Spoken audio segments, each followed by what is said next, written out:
imagine living in a world where there is no war? No, no, no. Can you imagine that everyone you see knows what we're living for? Oh, what a wonderful world it would be, a world of love and peace. Yes, good evening. Welcome, welcome. Imagine the world that we could create when we are living out our true essence, being our authentic selves. I thank you all for being here and joining me again on this venture and living my preferred life. We are taking ownership and taking responsibility of who we are in our current situation and moving forward with that. We are removing ourselves away from blaming other people, life, or even putting more responsibility onto us than is needed. We need to be mindful of that as well. So we're here today to focus on and exploring what has been holding you back. What has been holding you back, keeping you back from evolving, being true to yourself, accomplishing the specific goal that we're working on? Okay. What are the character traits I'm calling the invaders, if you will, that have kind of taken residence within the psyche of our being and feeling so comfortable being there, and that so much so that we have become one with them and living out the destiny of something else or someone else that is not ours. We need to focus on start shifting that relationship. It's not always easy to shift because there's some benefit why those character traits, those invaders are in our home, if you will. There's something we are getting from there, but we need to be mindful at all times that anyone or any situation or anything, thoughts, beliefs, perception that are a part of our lives, they should be in the process of helping us to be our best selves and nothing less. And we need to be mindful of that. So if there's anyone or anything that we have connected to and have a relationship with that is not doing that, but taking us further away from who we are, we need to take a step back, question why are you here, and not wait until years later and figure out how this person ended up in my house. So we need to try and understand why those relationships, why did we say yes to them? And we've gotten so comfortable with them that they have become relatives. They've taken up space, they're paying rent. How they're paying rent is how we benefit from them. The bed may be lumpy, but we need a bed. So, and instead of working hard to try and eventually get a better bed, we just say, it's okay, I don't feel the lump anymore. Unfortunately, it's not okay. Other people around you that are associated with you, connected to you, also being impacted by this lumpy bed, and you don't realize how much it's impacting your moodiness and your behavior, but it is. So be mindful of that. Let's see here. So these invaders sometimes come in as temporary supports, and they're supposed to leave because we're supposed to be healing in the process. But because we don't heal, because we are avoiding pain, the discomfort, maybe of physical therapy or surgery or whatever it is we have to do, we make excuses for those things to stay and why they're still a part of our lives. So let's put a flashlight on some of them. I have written something. It's kind of funny in how these invaders have taken up space or taken up residence in disguise as loved ones. And so some of them come in disguise as grandma criticized me, along with grandpa mighty complainer.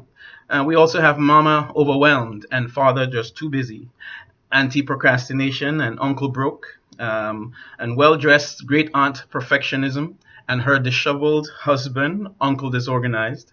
All of the cousins, the fear of cousins, such as cousin fear of failure, fear of pain, fear of change, fear of being found out, and now the twin cousins, thrice removed, of course, fear of success and responsibility, and our pets, dog self-pity and spoily cat, and our cousins' pets, which are rejects from the universal circus, addiction monkeys, if you will.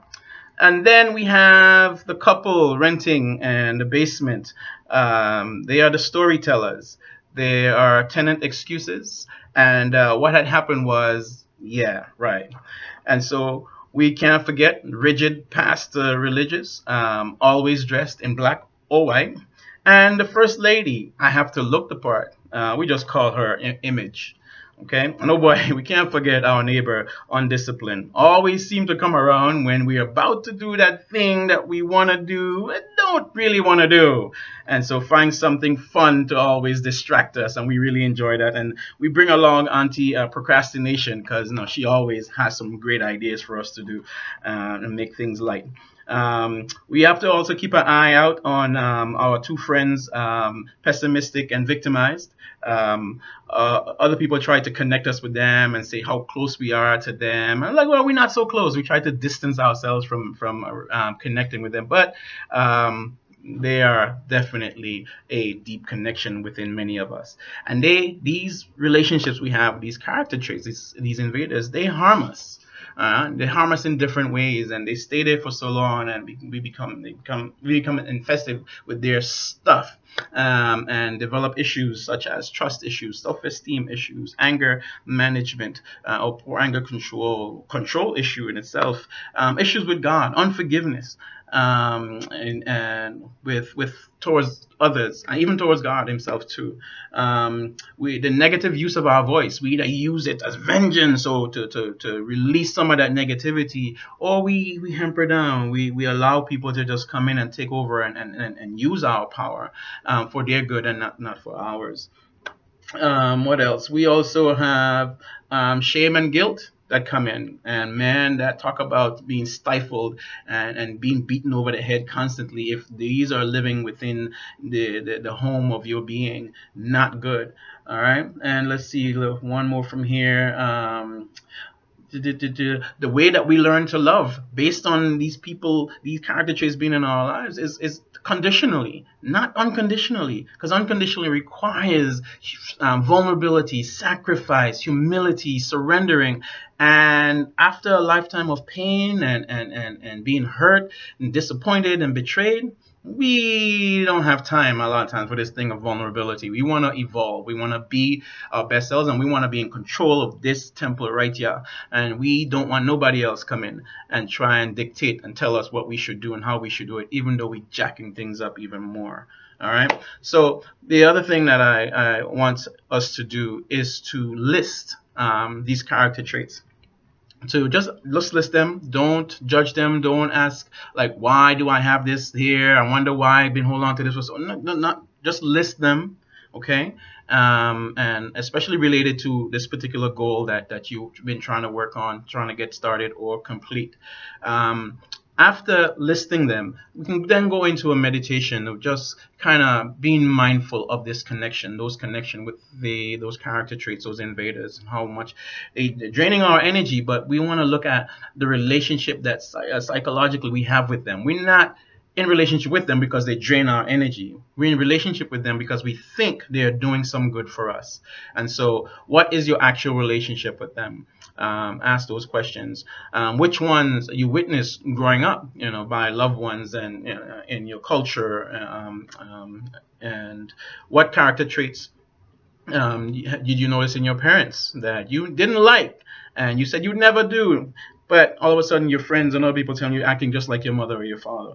Be honest with yourself. Don't judge yourself for this. We're just trying to ask, what are the facts here? Who's unconditional love that you've been yearning for and trying for, but it has been eluding you? They haven't been able to give it to you in the way that you deserve. So much so where you've gotten to the point where, you know what, you begin to compromise. I'll love conditionally as long as I get some kind of symbolic representation of what love is. That's unfortunate, but this is the kind of love that's killing us. We are divine essence, and unconditional love is the substance we are made of, not conditional loving. And so let's see. With regards to unconditional love, there have to be conditions in order for you to stay in my space. All right, but I love unconditionally, and that's the kind of love that nourishes me and edifies me. Does your significant other or or the people you've dated throughout the years, do they remind you, or do they have certain character traits of any of your guardians? Be mindful of that because it happens whether we like to admit it or not. A lot of times we marry our mothers or our fathers or whoever it is that that was significant to us, or we long for their affection or their attention. So I want you to, as you're doing this process, to keep in mind that you are deserving of love, that you are made of truth. You you are being honest with yourself, and the more we expose these invaders, just like many viruses, when they get exposed to the atmosphere, they die. And so what keeps them growing is when we harbor them and they begin to multiply and grow. So we putting a spotlight on it. We're becoming aware of it, and we're not only just becoming aware consciously, but we're putting it out there in a safe environment of living my preferred life community. So I want you to journal about your relationship with those character traits. Be honest, be truthful, and just see where it takes you. And I want you to at least share one of your invader story or relationship you have with one of those invaders. Tell us why you think you may have developed that. Where did it come from? And we'll move from there.